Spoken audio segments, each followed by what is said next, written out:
We got 7 different stories from 7 different media outlets, you guys. It's time for another episode of Regan's Newsround. Let's go.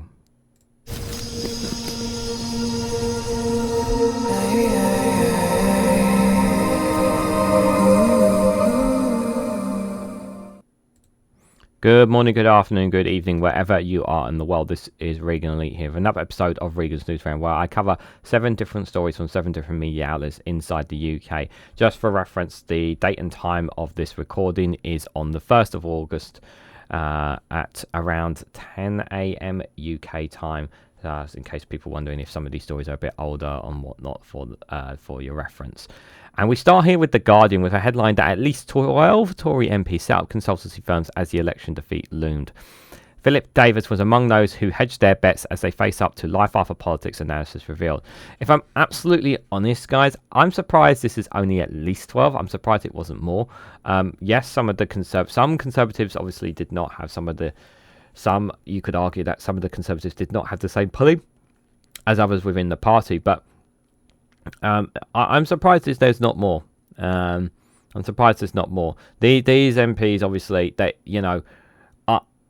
part of me wants to be sympathetic, but I just cannot be sympathetic to conservatives who no longer have a job. And the reason I can't be sympathetic to them is because of how much of a mess they left the UK in, of how much damage they've done to the economy, of the destruction of the NHS, our broken education system, and our overcrowded prisons, our trade barriers that we have with the EU now, our public services shambles. The list of problems goes on and on and on. Like, I just can't have any sympathy for them because and the reason that I don't have sympathy for them is because I've never, as up to this point, guys, still nearly a month into a Labour government, I haven't heard an apology. I haven't heard that we've let the public down. We're sorry we let the people down. Like, I've not heard that. I've not heard that at all. So I don't have any sympathy at all because they're not sorry. And even now, during this whole time, this first month, like nearly this first 3 weeks and a plus on since the Labour government, them sitting on the opposition benches. No, again, just looking to blame anyone and everything but themselves. And it's just like, how can people vote for a party that's not sorry for their own actions? Like, you're sorry when you make your own mistakes in life. You own up to your mistakes. Why can't the Conservatives do that? They just cannot seem to do that. And it's so infuriating. It's so infuriating. So I don't have sympathy for those who are out of a job. And these it just comes across as desperation, this is. But let's read into it, you guys. So, as the Conservative Party hurled towards electoral defeat, Philip Davis, the MP, appeared to be weighing up his next career move already. On the 20th of June, the veteran backbencher incorporated a new company, Nissan Limited, describing the nature of its business as a management consultancy in our filing to Company House. By the way, I do have the window open, so if you do hear a bit of noise in the background, I'm sorry, but I'm not going to roast to death because it is quite hot at the moment. The candidate and the former honourable member for Shipley listed his own occupation as a consultant. Days later, Davis would insist that he is still busting a gut to win his seat, despite amid the snowballing political betting scandal that he has placed an £8,000 wager on himself to lose.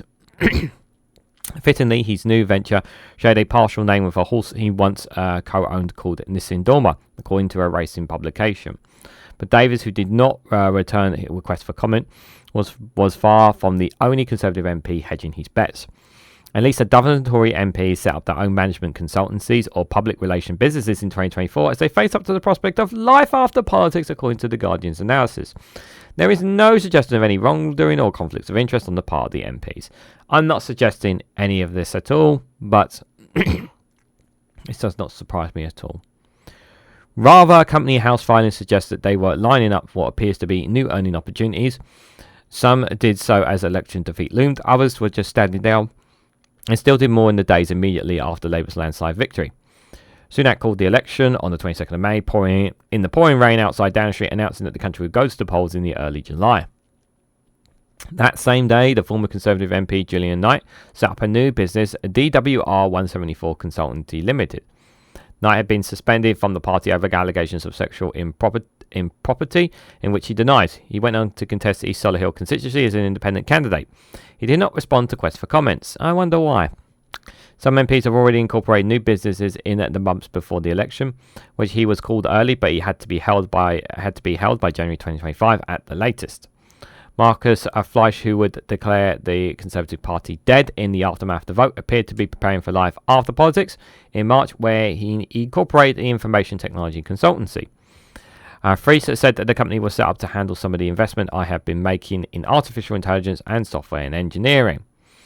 The former Conservative MP, William Ragg, who was embroiled in a honey trap sexting scam earlier this year, had incorporated a management consultancy firm called Hammer Brace Limited 3 months before that, in partnership with his colleague Charles Walker. Days after it emerged that Ragg had given out MP's numbers to someone who apparently extorted him after they met on a dating app, Ragg applied to strike Hammer Brace from the corporate register. The plan to set up a consultancy appeared to have hit the buffers. Ragg did not return requests for comment. Another one that didn't want to speak on it. I wonder why. The details of MP's plans to work outside politics have emerged as the new Labour government prepares to put forward legislation to tighten up the rules on what work members in the House of Commons can perform other than public services. The proposals, which were approved by the Commons on Thursday last week, would prevent MPs from taking on second jobs that fail to meet a new test of putting constituencies first. The former minister and senior civil servant received advice on appointments they wish to take up within 2 years of leaving appointment by the Advisory Committee on Business Appointments, that's the ACOBA. The independent body scrutinises any potential conflict of interest, recent access to privileged information, or opportunity to lobby the government. The former Defence Secretary Ben Wallace set up a Griffith Field consultancy on the 8th of April this year after announcing his intention to stand down. He told The Guardian that the company was set up to receive payments for freelance work, such as speaking engagements and about geopolitics. He was one of several MPs who incorporated new companies after announcing their departure from politics, but while still serving their consultants, according to company's house filing, with April proving a busy month. Anup Sharma, a former business secretary who also chaired the COP26 climate conference in Glasgow of 2021, set up the office of Alex Sharma in March of this year. He also did not return to a request for comment. Management consultants were by far the most common choice for new ventures for MPs who had announced their intentions to stand down. Stephen Hammond, Will Quinn and Mark Paisley set up Vineyard Consultants, Will Quince Limited and MP Strategic Consulting respectively in April. They did not return requests for comments, and 2 days before the election, Andrew Paisley set up Kliskiko Consulting Limited. He also declined to comment. I don't know about you guys, but we're starting to see a pattern the more we read into this. Several MPs who did not contest the 4th of July vote busied themselves into the new business ventures in the days immediately after losing their seat. Amanda Soloway set up Amanda Soloway Limited, Mark Jenkins incorporated Regan Limited, and Anthony Brownie started Grand Strategy Limited, all within 2 weeks of the result. Brownie, a former chief executive of the British Bank Association, said he planned to return to regulatory affairs. I have no plans for life after the election. For that simple reason, until election day, I thought I was going to win. I've set up a company as I plan to hire and employ people as part of a hopeful, thriving business, he added. Khalid Mahmood, the only Labour MP to appear on the list, set up KN Strategic Solutions on the 17th of July. He told The Guardian the company was set up to receive fees earned as a senior fellow at the think tank Policy Exchange. Incorporating a company is a legal and common way to receive fees as a freelancer in a way that legitimately minimises taxes on earnings. The article was amended on the 30th of July as well. Cobra advises only former ministers and senior civil servants that roles that wish to take up on leaving government, not MPs generally, as they did in the earlier version. Also on the 20th of June, Philip Davis was the candidate and the former member for Shipley, not the then honourable member for the constituency. That last little nugget there. But still, all these consultancy firms, obviously, there's nothing wrong with what these MPs are doing, but they've already, most of them have just kind of given up, thrown their toys out the pram and saying they've had enough of it. But, you look back on that and you just think, they could have spoke out more, they could have done more, but at the end of the day, I just feel like that these MPs just a lot of them just took their positions for granted, and that they didn't care about their constituencies. That's how I personally feel. I just feel that so many Conservative MPs just did not care whatsoever about about their constituents. I'd like to think that the 400 Labour MPs do care about them, about their MPs, but obviously, like I say, time will tell on that. But it is frustrating, guys. But yeah, a bunch of consultancy firms. Let me know what you guys think about them in the comments below. So the next one I've got for you guys is from Sky News. This is about the housing targets now that are going to be set by Angela Rayner. The controversial new 370,000 a year mandatory housing target announced by the government. So Angela Rayner says the new plans are rational and would be controversial, but are urgent. So Angela Rayner obviously was speaking in the House of Commons earlier this week, talking about making mandatory housing targets for making it not just obviously for her government, but obviously not for the government as well, but also for councils that they need to build a set amount of houses, and if they don't, that the government will step in and force councils hands and hands to do so, and states constituencies hands to do so as well. Now, it may seem a tad bit extreme to some people, but I think this is necessary. I think this is a necessary thing. We've been kicking and screaming for a long time about housing, and this is Labour's chance to show people, hey, we care about housing, we care about homes, and we're going to build the tons of homes, and we're going to show you. This will definitely, I do believe that this will win them some votes, but I also believe it will lose them some votes as well, because there will be those people, the hashtag not in my backyard nonsense that you'll hear all the time as well. So some people will be turned off by a Labour government by their decision to do this, but I also think a lot of people will turn and keep their vote with Labour in the future if they find themselves having a new home and it's not so expensive because of what the Labour government is doing here. But also the other thing as well, when we talk about houses, guys, is the kind of houses that they're going to be built. Social housing, council housing, who's going to be building them? Is it all just going to be by private investors? Is the state going to be putting some of its own money in? These are a lot more details, obviously, that need to be highlighted when we're talking about homes as well. And I think that's a really important caveat to point out. So yes, like they've setting up targets for themselves. And I generally hope they do achieve these targets. I really do. And I hope these homes get built. But it's what kind of homes we're going to be having, and what kind of homes that the government is going to be building, and that private companies are going to be as well. One point that has been made quite a few times that I've seen in comments and whatnot, and that I've seen, is about people obviously buying land and literally just sitting on that land and not doing anything with it. I do hope the government takes action against those who literally just buy land and not actually build on the land and kind of just sit it and let the value of it go up. I hope they can force people's hands into building on those lands, rather than just allowing them to kind of get away of just sitting there while the value of that land goes up as well. So a shake-up of the planning system to pave way for 1.5 million new homes to be built over the next 5 years has been set out by the government. So the Housing Secretary Angela Rayner said mandatory house targets for England, which were scrapped by the previous Conservative government in December, would be restored. And she said the annual target would be increased from 300,000 homes to just over 370,000. However, the target for London would be lower from the previous 100,000 to about 80,000, and which she said the Mayor of London, Sadiq Khan, is determined to rise to. Yeah, obviously, Sadiq Khan's obviously done his fair bit of building homes in London, but I'm more keen to see the kind of see what other parts of the UK are where the homes are going to be built in other parts of the UK. Not so much London, because I do think Sadiq Khan has tried to build as many homes as he can, even with a disruptive and unhelpful Conservative government. But I do think that London will play its part there as well. Ms Rayner announced that the government is changing the methods used to calculate how many houses are needed in an area, so we better reflect the urgency of supply for local area. And the rules will require 50% of new housing to be affordable, with a focus on social rent. As she said, £450 million of the local authority housing fund will go to councils to provide 2,000 new homes. Yeah, so there will be some money towards councils to do this as well. The plan was radical and would be controversial, but the housing crisis is urgent, Ms Rayner has said. The Housing Minister, Matthew Pennycock, will meet major developers on Tuesday, that's last Tuesday, to ensure that they commit to matching our pace of reform, she said. More than 30 home builders have signed a statement supporting the reintroduction of mandatory housing targets and the releasing of grey belt land. The Shadow Housing Secretary Kemi Bagnall accused Miss Rayner of giving the go-ahead to build 1.5 million ugly homes in England as part of her planning reform. This is the best attack line that Kemi has, accusing the 1.5 million homes that they want to build as ugly.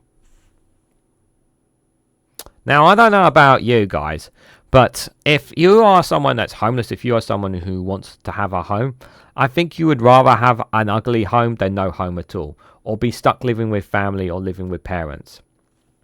Just going to put that out there. If this is the best attack that Kemi has, then she really is not going to be a very good Conservative leader. Oh dear.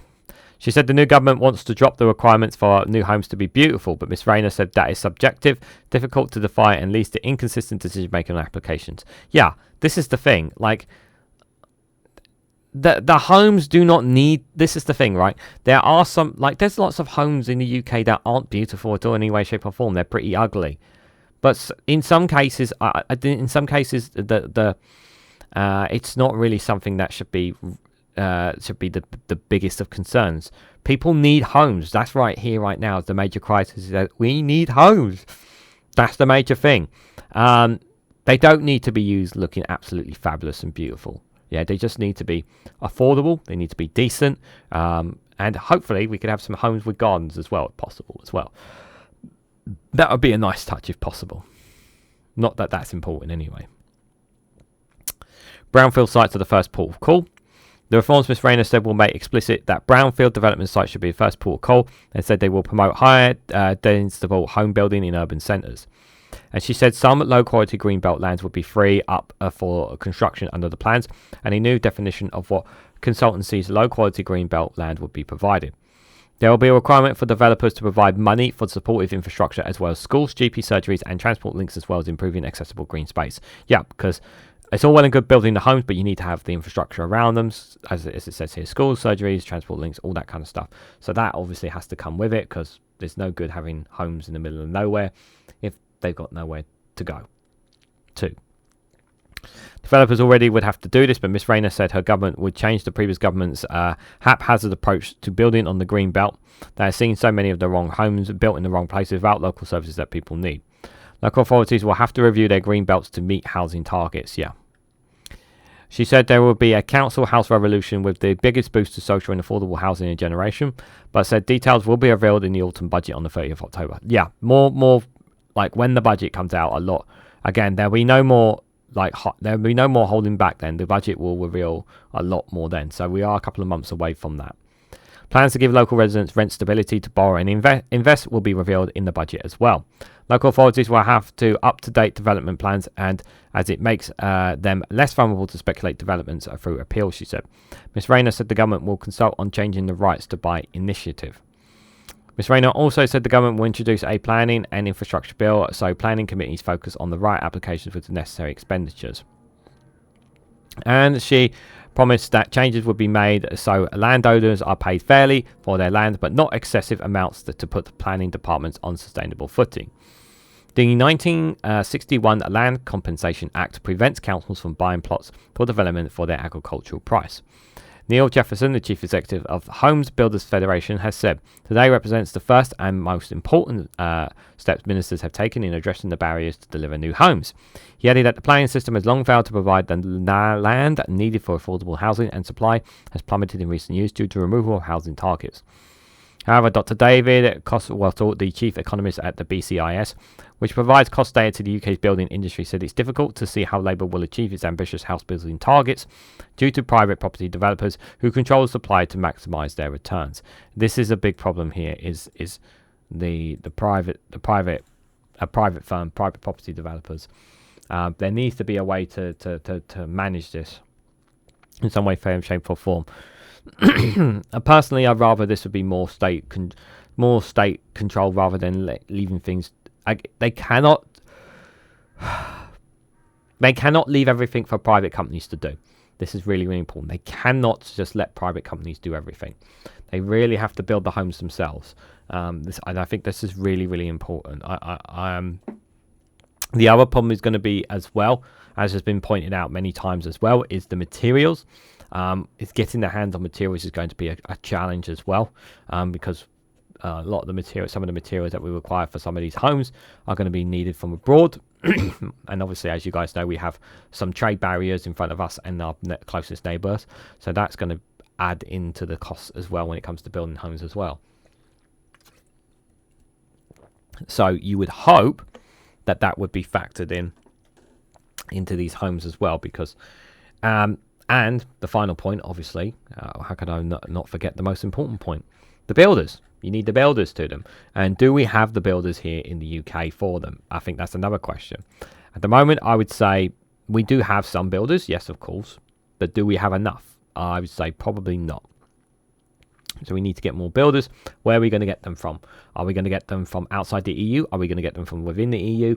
Are we going to be training up more builders? Like, these are lots of questions that need answering as well. And I think that's also very, very important. So guys, just before I go to the next article, if you haven't already, please hit the like button, be greatly appreciated. Share this across social media so others are notified of this video. If you haven't already subscribed, please consider subscribing, because it really does help support the channel. So thank you to everyone who's done that. It really is greatly appreciated. So Huw Edwards, guys. This one from the BBC. Huw Edwards admits a child abuse image charges. Huw Edwards, once the BBC's most senior news presenter, has pleaded guilty to 3 counts of making indecent images of children. Now, there are some questions about the BBC as well that needs to be had about them as well. Apparently, they were aware of these allegations back in November, apparently, but there wasn't any charges or anything at the time, as far as I'm aware. So he wasn't removed from the books. Which obviously raises questions of why was this man still getting paid the amount of money? He was the highest paid earner at the BBC as well. I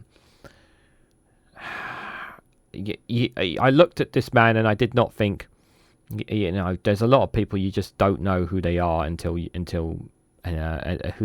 sometimes see these things. But I honestly did not think that this man, who has been a presenter for the BBC for such a long time, the man who delivered the nation the word about the Queen passing, I did not think that this man would be capable of this. But again, once again, it reminds me, and I don't know about you guys, but it reminds me that you should not assume who people are behind when you see them on your screens.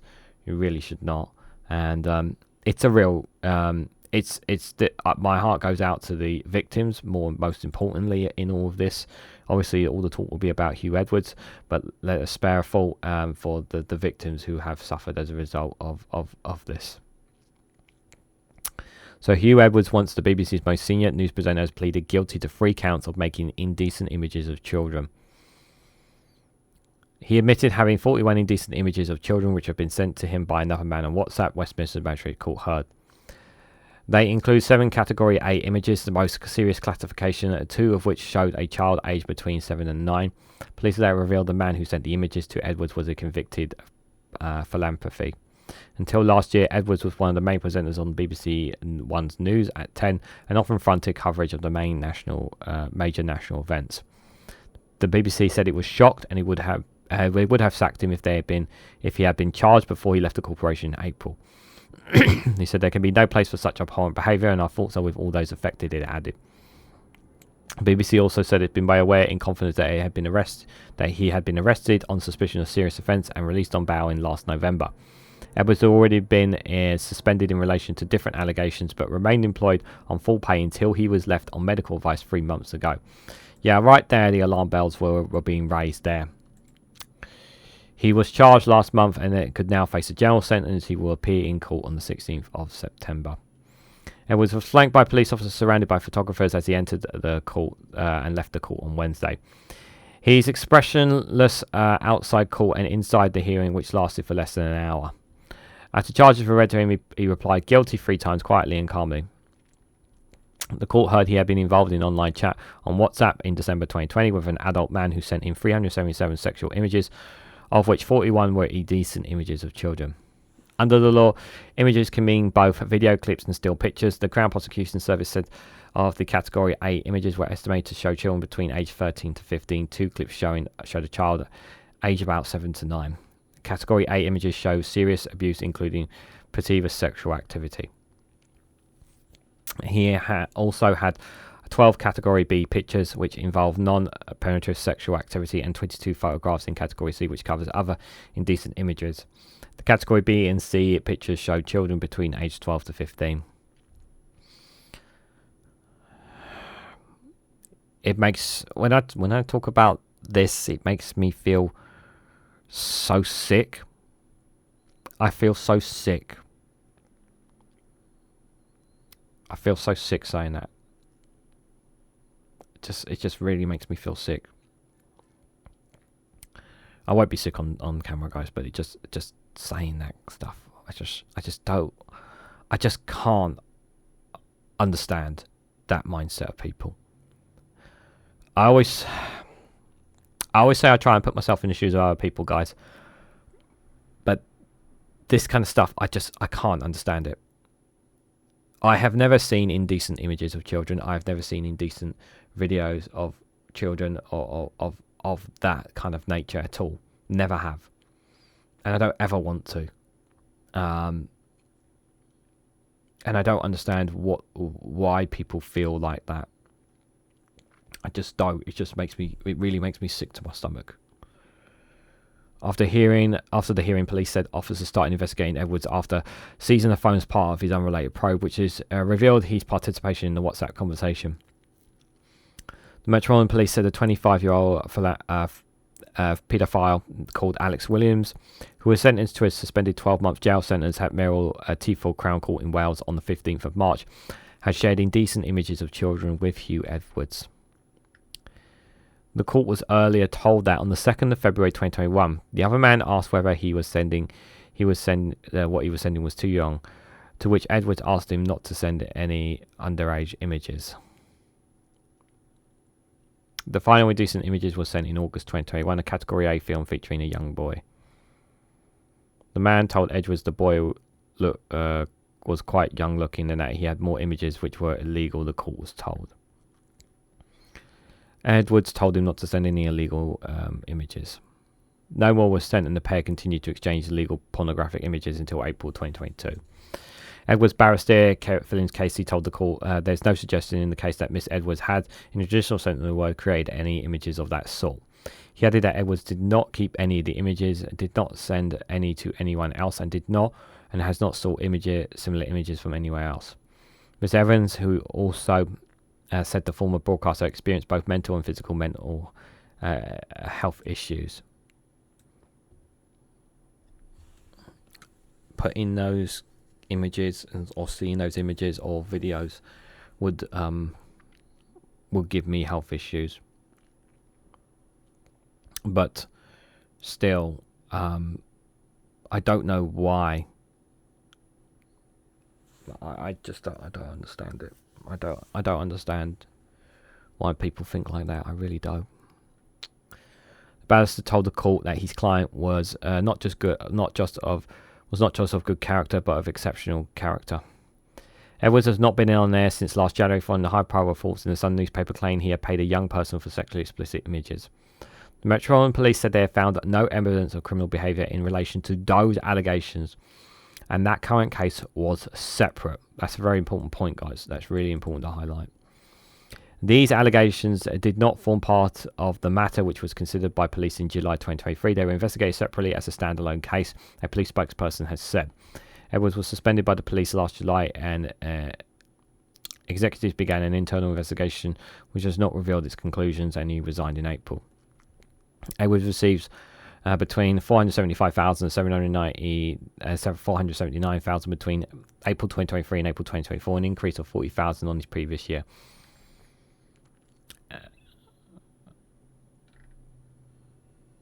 I'm not going to read. I'm not going to read those bits. I'll just read this last bit. In a statement on Wednesday evening, Clarence Brown of the CPS said, "Accessing indecent images of underage people and perpetrates the sexual exploitation of children, which has deep, long-lasting trauma on these victims." The CPS and the Metropolitan Police were able to prove what Edwards was receiving illegal material involving children via WhatsApp.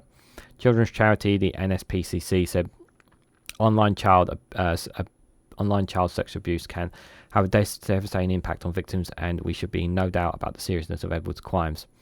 The Internet Watch Foundation, the IWF, also said this is criminal material, including images depicting the most extreme category of sexual abuse, which has real and long-lasting effects on the victims. Now, yes, he's not responsible for the creation. It is true that, according to this, he's not responsible for the creation of these images or taking part or any of that sort. But the fact that he had those images and video and he didn't report them, the fact that he kept them, is and the thing is that now I look back on this and I think that this also, I know I'm going off topic with this, but I still think that the Murdoch Empire are still phone hacking people. I think they're still phone hacking people, because how would they know about Huw Edwards? I know it was a separate case on the sexual charges and whatnot. I would not be surprised if they're still hacking people. But as for Huw Edwards, he knew what he was doing was wrong. And yes, it's broken him mentally, but we got to think about the victims in all of this. They've been scarred for the rest of their lives. And at the moment he had those images or videos sent to them, he should have reported them straight away. It's a very different situation when it's normal pornography, but we're talking about explicit children here. And that was a lying, and he knows that. And yeah, it makes me sick to my stomach, guys. So let's move away from that topic, you guys. So the next one I got for you guys is an exclusive from iNews. The headline is that your car is spying on you, but the police won't say if they're using the data. So this exclusive reveals that privacy campaigners have called for independent oversight of police use of car hacking software. After 2/3 of forces refused to disclose whether they possess the technology, despite acknowledging increasing reliance on the technique.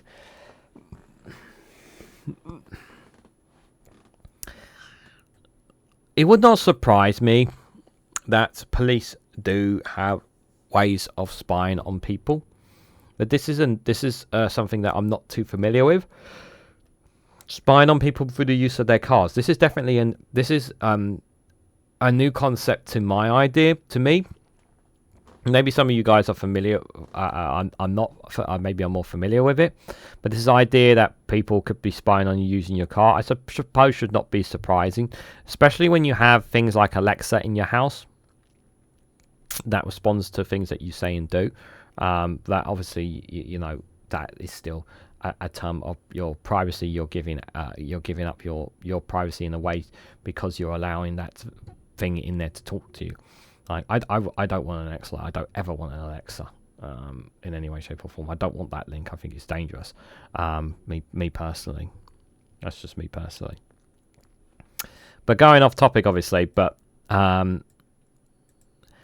the idea that your car is spying on you seems crazy. But at the same time, it's like, if the police would the police be using this for the right reasons? And the thing is that's a question here.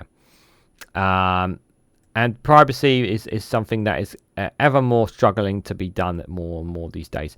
Too much now these days, people have their privacy. People don't have the privacy that they used to. Too much these days, things are exposed. And I do think more needs to be done to protect people's privacy. I do think we are slowly going in the wrong direction. Too much surveillance, too much looking over. I do think this is a serious concern. So let's read a bit more into this story, guys. So, at least 2/3 of British police forces have refused to disclose whether they use powerful car hacking software which can download vast quantities of data from the sat-nav entries to social media content the eye can reveal. So 30 out of the 45 main police forces in the UK declined a request under the Freedom of Information rules to disclose whether they use advanced digital forensic technology which are capable of extracting technical and personal data, including text messages, bank details, and location information from targeted vehicles. So this would allow them, obviously, to track, to get a hold of victims and perpetrators a lot quicker. But is this not a line? Is this not a line that they are crossing? It was previously revealed by the eye that data collection by modern cars is proving invaluable by law enforcement agencies trying to catch criminals, but the extent of the use is increasingly opaque. Privacy campaigners have accused police of unacceptable secrecy, saying the public were being left in the dark about how often and why car data is downloaded for criminal investigations. Lobby group Privacy International said the potential for intrusive surveillance provided by their car hacking technology means there is an urgent need for regulation and independent oversight of its use. The National Police Chief Council, the NPCC, insists that the ethics and legislation surrounding the new technology are central to its use and are given due consideration by forces. Modern cars and vehicles typically contain 75 or more computer systems, which records everything from when doors are open to gear changes and climate control settings. Though to information from mobile phones sync with information systems. According to one estimate, a normal car generates 25 gigabytes of data for every hour of use, roughly 3 times the average amount consumed each month by a mobile phone user. The existence of what one investigator described as a vast treasure trove of vehicle information sparked a boom for specialist companies providing software capable of downloading and siphoning this data as police forces in Britain and beyond increasingly harness the technology to investigate and track crime. According to US-based Burra Corporation, whose IVE extraction system is one of the most widely used by law enforcement agencies around the world, including the US Secret Service, according to US government documents. Some 8% of criminal offences involve the use of materials and at some point of their instigation or planning. In March, the College of Policing, which advises on standards and skills in UK policing, unveiled its first online training course in digital vehicle forensics with the aim of teaching officers good practice and techniques, including how to exploit I'm gonna have to translate that word at some point. Systems, trackers, and in-car navigation systems while investigating a crime scene. I'm just going to say information system. Based on information in the public domain, the Eye has been able to establish at least 13 UK police forces, including the Metropolitan Police, West Midlands Police, the National Crime Agency, have contracts with or staff members trained by Burla. But when asked directly under the FRI rules, which they use the company's systems, the vast majority of UK forces either failed to respond or refused to disclose whether they had used vehicle data extraction equipment provided by Airfare, Burford, or any other supplier. So how modern vehicles know more about you than your mobile phone? So anyone who believes modern vehicles are simply a means from getting to A to B should think again. In the words of one police investigator, they are data collection devices on wheels. In the search for ever greater efficiency and comfort, cars have been adapted to hoover up vast quantities of information. This ranges from tactical munitions such as fuel consumption and when gears are changed or when lights are switched on, to the contents of mobile phone when they are synchronized with information and payment systems. Whether they are driven by electricity or combustion engines, modern vehicles contain between 75 and 100 onboard computer modules enacting 150 million lines of code, and as a result, for each hour that they use to generate the same amount of data as is downloading a dozen high-definition movies. I did not know that. Interesting. The result is a library of personal and mechanical metrics, arguably overtaking mobile phones in some respects, which is proving increasingly invaluable to law enforcement agencies. And when it comes to investigating crashes, police now effectively have at their disposal the equivalent of an aircraft's black box, by accessing data such as speed and location to discern a vehicle's behavior prior to a collision. But it is in the pursuit of a serious criminality that the techniques are proven most useful. The ability to link an individual to a vehicle and its movements, as well as phone or messaging sent from this vehicle, can be crucial in helping to place suspects at crime scenes or track their associate networks. Yeah, because your car is literally a GPS tracker. Just two forces, Derbyshire and Gurrick, confirmed that they are using the technology, with the former saying it had spent just over £48,000 on Buckler equipment and training since 2018, including a downloading software license valid until next year. A total of 30 forces refused to disclose whether they use vehicle hacking software, while a further 13 did not respond. The Derbyshire force underlined that its use of Burla systems was reserved for the most serious type of offenders, including murder, kidnap and robbery, and it added that the technique was governed by digital evidence guidelines drawn up in 2012, as well as the existing legislation on evidence gathering and human rights.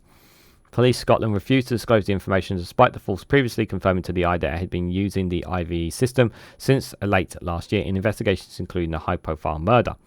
In the vast majority of cases, those forces refused to disclose the information, provided identically wordly responsibly declined to say whether or not that they use the vehicle data extraction technology on the basis that they do so risk of providing criminals with insight to the investigation tools and techniques available to police.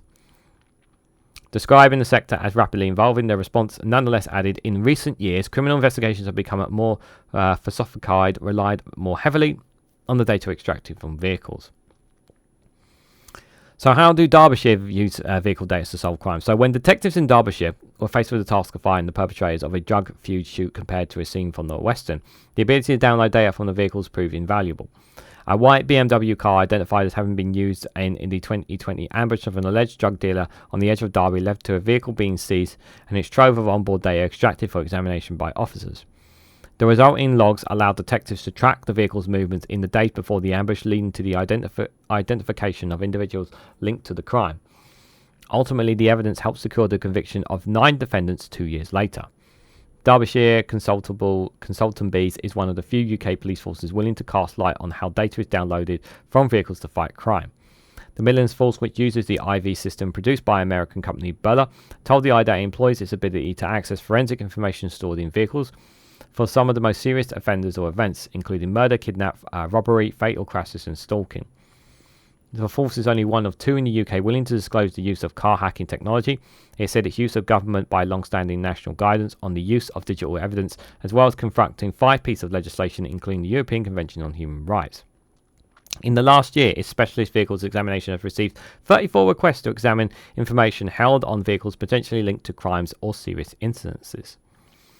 Law enforcement sources told the Eye found on vehicles was proving increasingly invaluable to investigators in areas ranging from pieces together to the aftermath of accident, including the ability to precisely plot the route and speed of vehicles, though to serious crime tracking by the movements and communications of individuals both before and after offences. Like, this is very fascinating stuff, and I can see from the police perspective how beneficial this is. But is there a risk that this is going too far as well? The ability to hack data from vehicles even extends to key fobs, which can contain information such as unique vehicle identification number, the mileage of a car, and the dates and times that it was last used. Photos used on social media profiles, which are shared with some information systems, can also prove useful in understanding the makeup of criminal networks. But campaigners have warned millions of car owners have been left in a strange space where it's highly likely multiple police forces are using data extraction techniques, but do not know how they are deployed, which rules apply to them, and whether the system allows abuse. Existing legislation safeguard means police cannot randomly download the contents of electronic devices such as phones or vehicle systems. But there are concerns that there are little or no public understanding of how and why car data might be accessed. Privacy International, a leading lobbying group on data rights and transparency, had told the Eye that it is unacceptable that police are claiming secrecy over a technology that is known to be used by force. This isn't how things are done in a democracy under a rule of law. Technology which extracts vast amount of data from our cars enable intrusive surveillance that the public deserves to know about. We need to know how police are using it, when, and what happens when the data they collect from our cars. We need proper regulation and independent oversight. Yes. If they are using this technology, we have a right to know about it. Privacy campaigners on both sides of the Atlantic have previously warned what they say are insufficient safeguards for the information gathered by modern vehicles. Particular concern has been raised by security services about the possibility that Chinese-made electric vehicles, which are increasingly to be found on British roads, could be monitored or emptied of their data remotely. A study by the US-based Mosor Foundation, which campaigns on data security, found that 84% of manufacturers reserve the right to share information such as digital vehicle logs with service providers and brokers. A further 74% allow for the possibility of selling such data in the small print of the privacy contract. Yeah, see right here, this is a major issue. This is a major issue. This is a breach of people's information here. You put it in their terms and conditions, and if people don't read that, you put it in the terms and conditions when people purchase their car, and if they don't read the terms and conditions, is this highlighted and cleared enough? I don't think so. It is understood by I that vehicle data systems can also present backdoors to the information that they hold or download.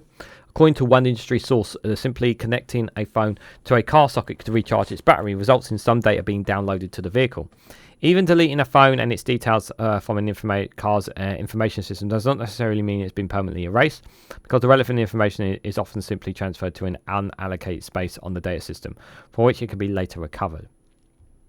One investigator said each and every modern vehicle on our roads is now a treasure trove of data, and in some ways there is almost too much of it. It has to be used lawfully and proportionately, but in my view it helps make people safer.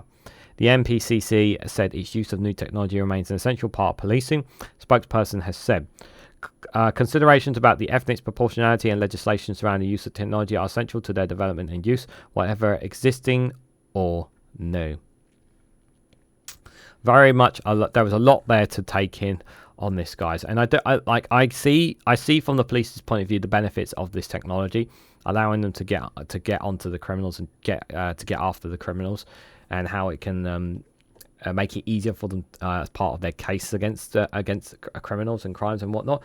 And also the idea that a car now your car could essentially be a black box of trove of information data if a car accident occurs as well, which I also think, I see it from that point. I see those benefits of it from the police, and I completely and totally understand that point. However, there is this risk, and as has been widely put out in this piece as well, the negatives, obviously, the possibility that the Chinese government may be spying on you, maybe stealing your data if your car's a Chinese car, for example. Who's to say that because they're using a technology by an American company, who is to say that information and data is not going as well? So that's also a major issue. That's a major thing that's kind of crossing my mind as well. So I do think there needs to be much more clearer guidance on there needs to be more clearer guidance for that, because this is obviously, to me, this is new, but obviously, so some of you guys in the comments probably know more about this than me, because I'm not a driver. So, but obviously, if you're someone who has a car that has that uses quite a vast amount of technology, and your car has a vast amount of technology in it, this may be of concern to you. And I think it should raise some questions without a shadow of a doubt. So guys, before we go to we still got 3 more articles for you guys, so this is definitely going to go over an hour long.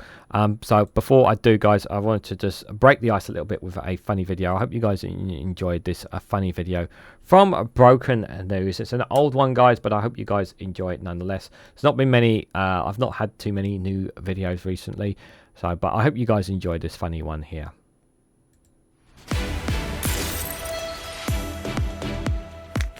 Welcome to Broken News.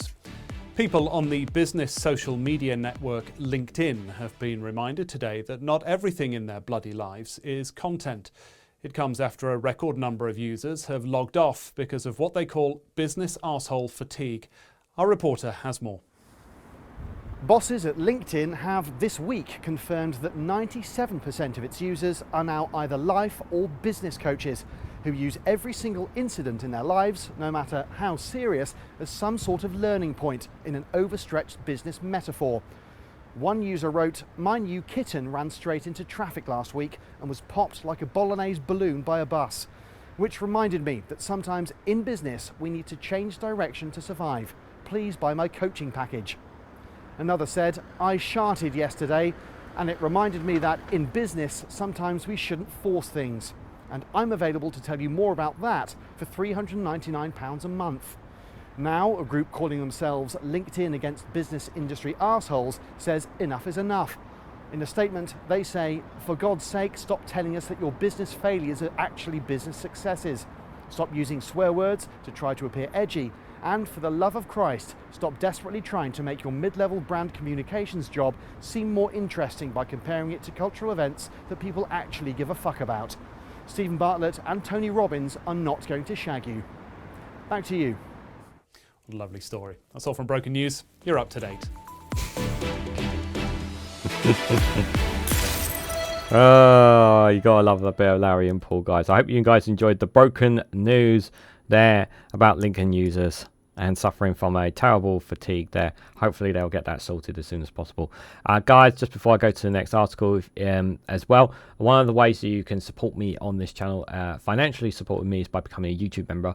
Being a YouTube member for as little as 99p, it may not seem like a lot, but it really does go a long way to supporting my channel. So if you can in any way, shape or form, it'd be greatly appreciated. By being a YouTube member, you get access to custom emojis, which you can use whenever I have premium videos like this one, or live streams, whenever you join me on the live streams. Whenever you comment on any of my videos as a YouTube member, you'll always get a response from me. Sometimes it takes a few days for me to respond, but I do respond to any comments that you make on any of my videos as well. And if you are a $2.99 member, then you get early access to additional content as well. So thank you to anyone and everyone who has been a YouTube member, whether it's been a gifted membership or has continued to renew their membership. Is greatly appreciated. Other ways you can financially support me is by buying me a coffee. Links in down below. I get a bit of a cut if you don't want to do it through YouTube, or you can also join my Patreon as well, which gives you on there you get access to exclusive content by being a Patreon supporter as well. Obviously, if you can't financially support me, the best way to do it is hitting the like button, sharing across social media, subscribing, watching my videos a little bit longer, leaving comments down below. All that stuff, guys, is one way you can support me as well. So thank you again to all those who have. Right, so the next one I've got for you guys is from The Independent. It's an exclusive from them. The headline is "Misogynistic Influencers Pose a Threat to Children in Every UK School," says the Minister. Labour's Alex Davis-Jones said the whole system approach needs to tackle violence against women. This is definitely a major thing. So obviously the likes of Tate and other influencers are painting a very dangerous picture of a very bad imagery, and can sometimes lead kids to think something differently about how they prescribe and perceptions of women. So these misogynistic influencers obviously would like women to not be treated as equals and equality. Obviously, we want women to have same pay as men. We want women to have the same equalities, the same things as men. And it shouldn't be the case that we still have parts and places in society where women are not, that still have these challenges in front of them. And it does need to change. But we also need to tackle these influencers who are making this difference. But the question is, how do you tackle these people? This is the thing. This is one of the bigger challenges, not just for Labour, but for for all nations out there, because the internet is a wild, wild west, as we know. So how do you stop these people poisoning the minds of young people? I think it's the big challenge. So, misogynistic influence are a threat to children in every school in the UK, Minister has warned. In an exclusive interview, Labour's Alex Davis-Jones told The Independent teachers across the country are concerned about how the growing population of misogynistic influencers is colouring the views of pupils. Miss Davis-Jones, whose portfolio includes violence against women and girls, the VAWG, called for misogyny to be tackled in schools, as she warned that a whole system approach is needed. There isn't a school in this country where you won't go and talk to a teacher and they won't tell you about this influencer is having an impact on their pupils, the politician said. She said that the government would look into how they could change the curriculum to address misogyny in school. This is something that needs to be taught.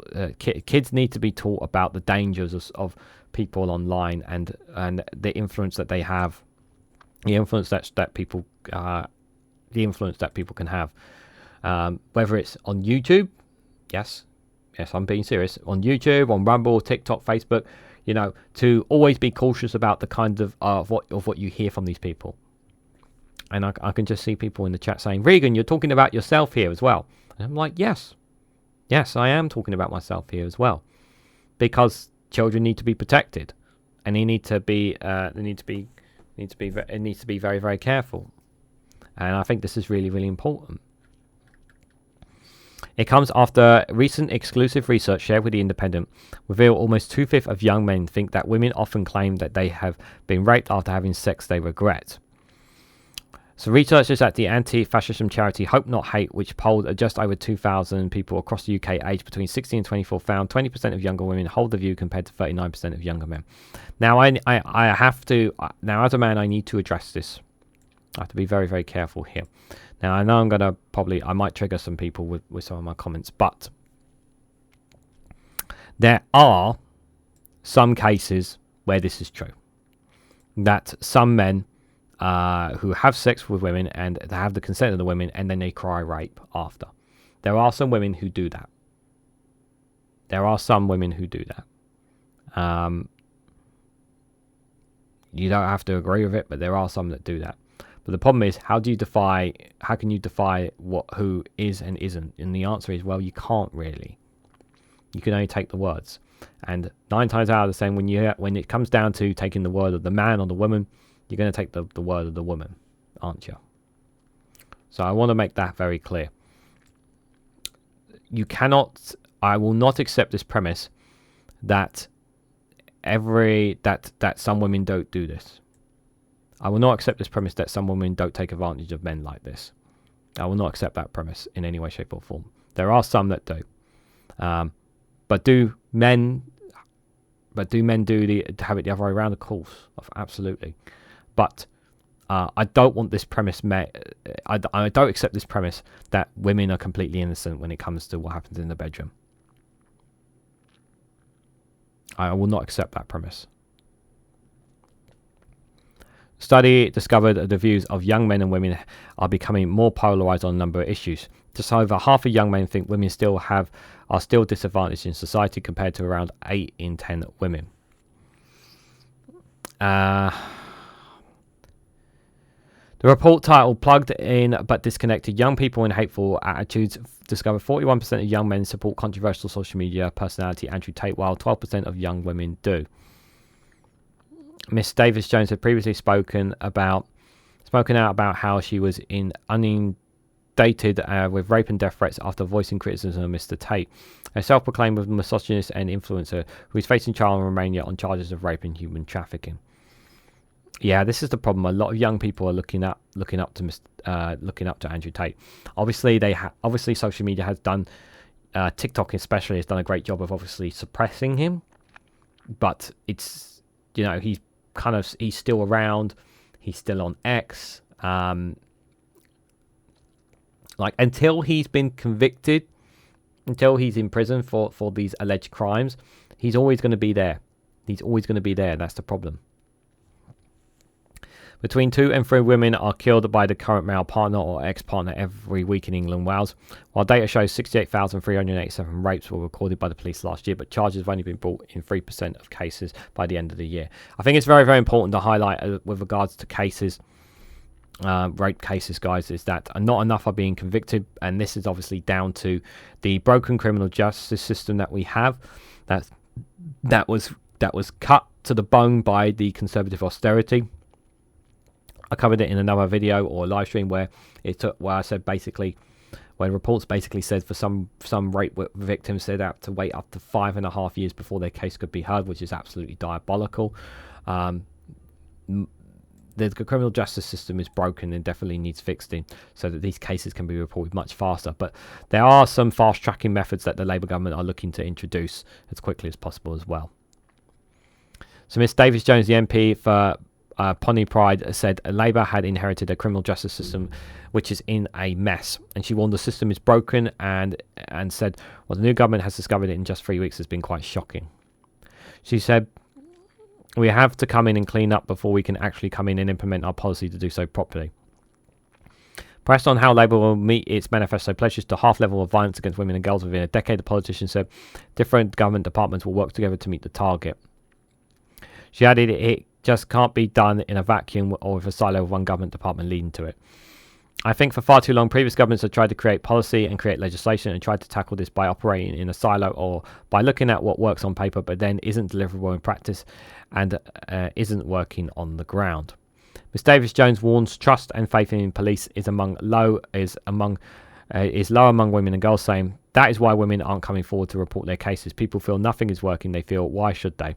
The only people like this feel they have lost faith in our policing system. They have lost faith in the justice system, and that is what we need to rebuild. This is 100% true. We've covered this before, that people don't have faith in the police system. They don't have faith in the criminal justice system. Like I just said, 5.5 years wait, for your case to be heard as a rape victim. It's totally it's not right that they should wait so long to have their case heard. Women should be able to come confidently. I said confidence, not the right word, but should be able to come forward as a victim of rape. They should be able to come forward and and be able to get the justice that they need. As for and again, like, yes, of course, this is about obviously making sure that women. I just want to, like I said, like, I understand that that we have a very serious issue. Men are having their minds poisoned by dangerous influences out there. But there needs to be something in the education system to help challenge this. There needs to be something to challenge this, and then this has to be. This doesn't just come from teachers, because it's not enough for teachers and the schools and the education system to help them combat influences, misogynistic influences. This also comes down to the parents or guardians as well. Need to play a role in this and helping making sure that their children are protected from these kinds of people, so that they are not falling down these rabbit holes. To have this mindset of thinking of women as indifferent or beneath them or anything like that. We have to train the mindsets of children in this belief that everybody should be treated equally, regardless of their skin color, regardless of their race, regardless of their religion, regardless of their nationality, regardless of their sex. And equality needs to be embedded in education, and it needs to be embedded in our next generation of children, because we want to break up this whole idea of diversity and racism that we have in society. Yes, I know there are many challenges in this, guys. Don't get me wrong; I'm fully aware. But we do need to. There needs to be a lot of There needs to be a lot of engagement between parents, schools, as well as communities about how to tackle these influences in young children. There has to be a way to deal with it. There has to be a way to suppress it, because as long as these people have access to them, this is a big problem. There needs to be safeguards, I think is the right word. There needs to be some kind of safeguards in place to protect the kids. You know, we talk about, we remember the stories about not talking to strangers on the streets. This is exactly what they're doing. They're talking to strangers on the internet, and we need to tackle this, guys. The only difference is instead of that person being in the room with them, that person is on the screen with them, and that's dangerous. So the next one I've got for you guys is not from Open Democracy. This one is from the Times for you guys. So Labour's care U-turn is a tragic betrayal, says a man behind the reforms. So Andrew Nillock said his government has failed another generation of families who thought they would be looked after. So this is obviously down to the reforms that some of the reforms that the government is said is doing. Yes, I know this is from the Times. Yes, I know that this piece is obviously a reason to kind of bash Labour, but some people may say this, but I do think it is still important that we do hear different sides of the perspective here. So let's read more into this, you guys. So the architect of a major reforms to the social care system has described Labour's decision to ditch the changes as a tragic betrayal. So Andrew Nillock, who led a review into the future funding of social care, said there has been a breach of promise from the government after Labour in opposition promised to bring in the reforms, which have now been dropped in Rachel Reed's cost-cutting measures. Nillock said that he understood that nothing is free, but told the Times Radio that the decision was another pretty tragic betrayal of another generation of families who thought they were going to be looked after properly. I think this is way too early to be saying this. Again, I understand the frustration here, but if you remember, I've talked about this numerous times. Like, I don't like the cuts that Rachel Reeves are doing at all. I really don't, guys. But we've got to wait and see what will happen at the budget. We've got to see what the initial plans, where money is going to be spent, where cuts, if there are going to be cuts, where they're going to come from. This is really, really important to point out, okay? I understand people want to throw Labour under a bus right away, even though they've only been a couple of weeks into government, but it's too early to do that. But I understand also people's anger and frustration about some of the decisions the Chancellor has made as well. He added, it's extraordinarily disappointing that this promise has been broken and we need to move on and we need to get everybody together and get this sorted out really quickly because people's lives are being ruined. Number 10 insists on Tuesday that the government will still push ahead with creating a national care service, but could not commit to a timeline. Meanwhile, Reeves, the Chancellor, said she did agree with Dillon that it was a tragedy that the reforms were dropped, but blamed the previous Conservative government for leaving Labour a worse financial situation than expected. Reeves had told the Newsagent podcast, yes, it is a tragedy, but this has to be laid squarely at the feet of the Conservative Party, because if we hadn't taken action, here's what would have happened. We would have had economic and financial instability in the same way that what we experienced when Liz Truss was Prime Minister. The alternative was economic instability with financial markets in turmoil, with interest rates, people's mortgages and rents going through the roof. I'm not willing to take that risk. Economic stability has to always come first. And then when you're confronted with a 22 billion black hole and that you're not convinced that you can service the additional borrowing, you have to make savings. And that's what I did yesterday. I don't relish those decisions. And they do have to make tough decisions. We don't have to agree with them. They do have to make tough decisions. Reeves said the government was determined to reform the social care system, but Paul Cornwall on the suggestion that there could be measures to help the sector in October's budget. She said, I've got to be honest that there's more difficult decisions to come. We want to reform social care system. We're determined to reform the social care system, but first of all, we've got to sort out the mess and fix the foundations. We've been left a terrible, terrible challenge. Yeah, she can't give anything away now. That's the thing. The Delit reforms would have put a cap on care costs and raised the threshold at which people would have access to some council support. The Prime Minister's official spokesperson said on Tuesday that the government is committed to reforming the adult social care to create a sustainable system that delivers for the working people who need care, their families and social care workers. And he said that the reforms have been left undeliverable and have been underfunded by the previous government and have been repeatedly delayed. He added that the government would build consensus around reforms to build a national care service. He said that deep reforms would be needed to the system, but when asked if those would include a cap on costs, he said he would not get ahead of the work in the areas. Yeah. Again, like, I'm totally understanding of the frustration about this. I really do. But I also understand that Rachel Reeves had to make difficult decisions. Was it right? No, of course not. Of course it wasn't right. Of course I don't agree with the decision.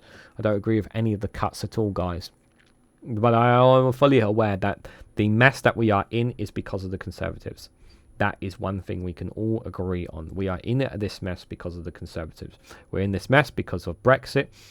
And we cannot continue, and I will not accept this premise because of COVID or because of Ukraine war. Now we've got to stop blaming global events because of the situations that we are in. We have a government. I'd like to think that we have a government that's going to take ownership responsibility, because the last one doesn't know anything about it. And yes, it does feel like a tragic betrayal, but that doesn't mean to say that Labour can't bring something forward in the future. So maybe they will, maybe they won't. We will have to wait and see, you guys. So, guys, before we wrap things up, I have one more article for you guys. This one is from Byline Times. I was going to go with a very older one, but instead I wanted to put this on I put this a part of this, guys, because we have talked about it on the Snowflake Watch, but I wanted to bring this piece up here, and I think a piece from Byline Times on this is important. So, lies and violence, how the Southport tragedy turned into a riot. The independent regulator Impress has called for new legislation to tackle the dangers of social media misinformation. So if you haven't already, I do recommend checking out the Snowflake Watch live stream, because I covered quite extensively the Southport riots that occurred on Tuesday night. So do go out of your way to watch that live stream. I would recommend it. Obviously the dust obviously has kind of settled since then, and the police have I just hope that the violence has stopped. There was another, at the time of this recording, there were some violent instances occurring in several towns and places last night in England, London, I know, and one or two others people will mention in the comments, I'm sure. But I hope we get calm soon, because we need calm over this, because the person who is responsible is not an immigrant, it's not an asylum seeker, it's someone who was born and lived here. It's a 17-year-old that we can't talk about because they're underage, so you can't, it's not right to speculate. Apparently, that's believed the suspect is. So we should let the police do their work. And right now, the main thing we should be doing is putting our thoughts and prayers with those who have suffered at the result of the terrible the stabbings that took place, and of course the thoughts of with the entire community of Southport, whose neighbourhoods, homes were damaged, mosque was attacked by disgusting far right fuggotry people who have no morals and no care about anyone or anything whatsoever. And people fell into a powerful hole of social media misinformation, and it's absolutely tragic. So for the residents of Southport, the last 2 days have been unimaginably grim. Still reeling from the Stuarts, the sudden violent loss of their children. Last night they were subjected to yet more violence in the form of a far-right riot, as families held a silent and dignified vigil for their lost daughters. Not too far away, a group of mostly middle-aged men threw bricks at a local mosque and set a police van alight. Convicted that the alleged attacker was a Muslim asylum seeker on an M16 watch list, and that the police were not doing enough to keep him safe. This is all false. There have been other violent incidents this year, such as the sword attack in Halloween, but none have led to the outpouring of rage which saw last night. So what changed? And by the way, unless the police state otherwise, yeah, this is false. It started with a tweet. Someone shared the phrase Ali Allah Shunki, claiming that this was the name of a 17-year-old attacker who had supposedly arrived in the UK by boat and landed on the M16 watch list. A fake news outlet with no contactable owners then turned this into an article. The article was reported by the well-known far-right figures with large audiences, and fake details were reshared by both anonymous far-right accounts and far-right adjacent commentators, including Lauren Fox and Andrew Tate. According to the original terms and conditions of Twitter, you may not share synthetic, manipulated, or out-of-context media that may deceive or confuse people or lead them to harm. This includes media likely to result in widespread confusion on public issues, impact public safety, or cause serious harm. That's exactly what this did. And what's Elon Musk done since then? Nothing.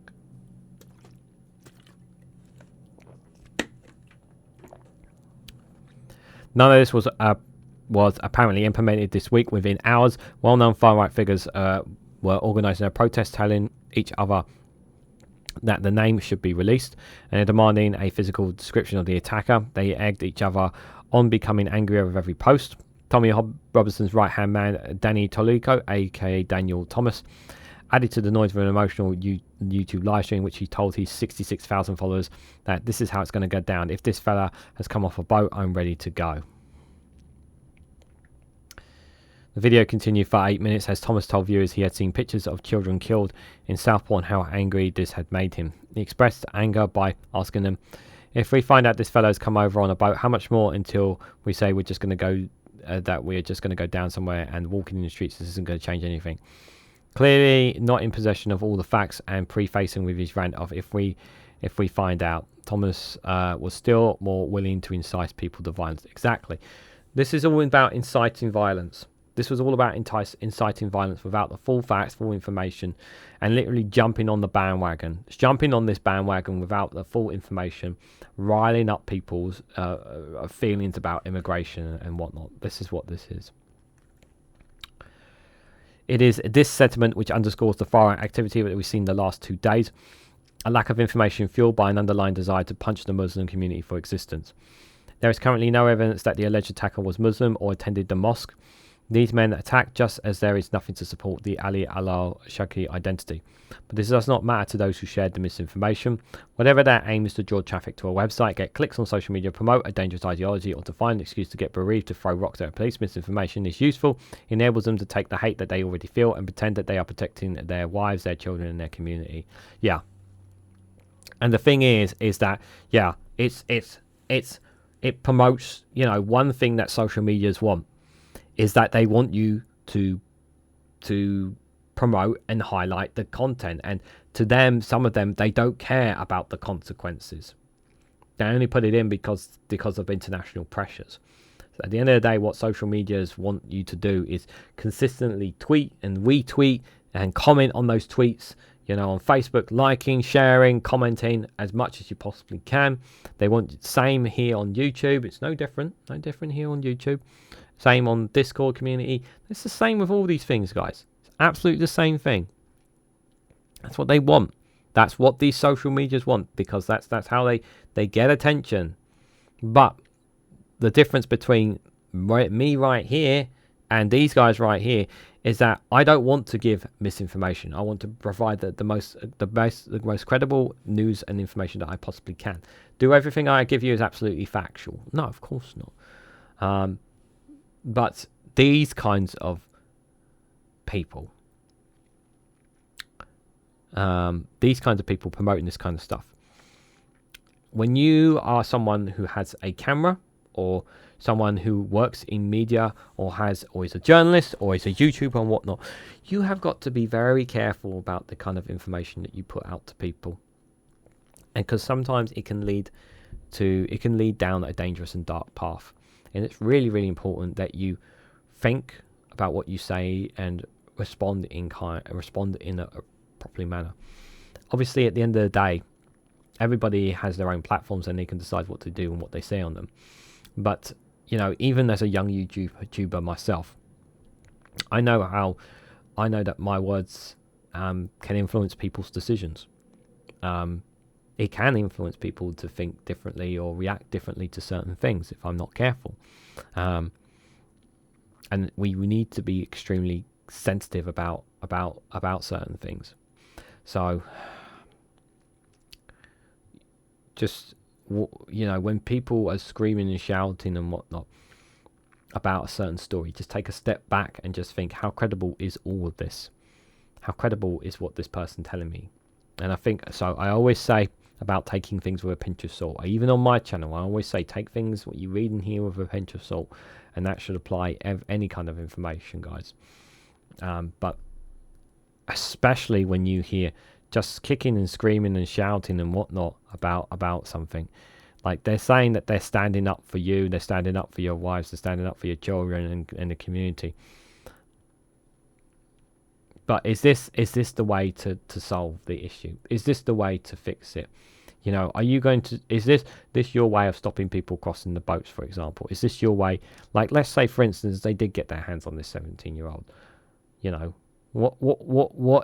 What's going, the damage? What are you guys going to do? Just murder him? Beat the hell out of him? What is it going to achieve?